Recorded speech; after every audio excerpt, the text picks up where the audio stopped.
All right, so what's changed since 2019? That was obviously when I had my ADCC run. I was using K-Guard.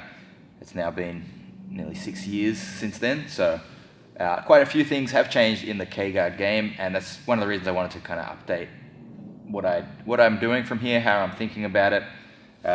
So first off, people are better at counters now. So in the original kind of strategy I had, I actually had a lot of these follow-ups anyway, but I was chopping over towards backside 50-50, trying to force the knee to the ground, and people, thankfully, in those matches were just staying here, trying to run away and free their knee, and I was latching on, pulling the foot up, and digging the heel. Okay. Now, really, once people have been exposed to this position a lot, they're going to backstep. Okay, and I can't really stop that. Right? He can backstep. So you've got to have follow-ups to this particular thing. In fact, just generally, often nowadays, I don't necessarily look to go to the backside 50-50 and hold it so much. Okay, so what has changed in terms of this? Now I think you need to be ready if he does backstep to follow up to like 90-10 really well. There's saddle entries.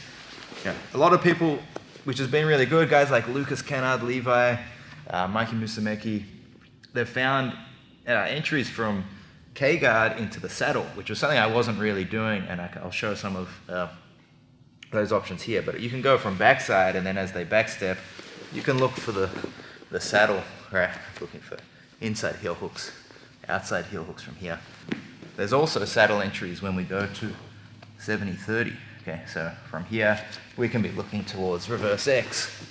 So we're using K-Guard to get to 70-30 to saddle from here. If he starts to come over the top as well, the saddle entry is going the other way, right? So you can look for the saddle. If you like to play saddle, you can look for saddle. There's still obviously great options to look for backside. Generally now, I only really look for backside heel hooks if I've passed across to 70-30, okay, into my armpit. Right now, I feel like the heel hook from the backside is good.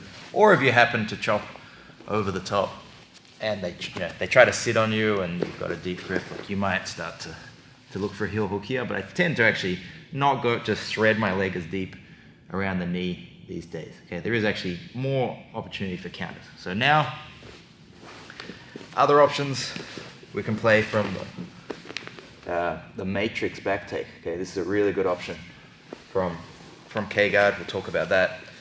Footlocks have become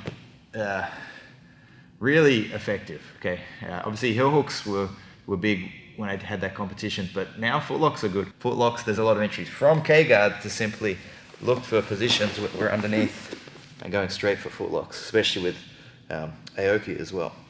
The entries to K-Guard have also changed. I think people have gotten better. I mean, obviously off retention, it's improved, off guard retention, but so using north-south on those positions to actually get into the K-Guard, that's something I sort of developed between 2019 and 2022. I was using a lot more north-south. But even just off the initial grips as well, like trying to find good 2-on-1 grips or tricep grips from the seated position, okay, and then trying to enter directly into K-Guard off the seated position, as opposed to kind of like playing flat and allowing your opponent to take grips first. Lastly, people are much better at dealing with the K-Guard now, so we'll cover different ways people are going to be scooping the legs and trying to force stacks, passing the legs to the other side, diving for crab ride entries, and even potentially sitting back for footlocks themselves.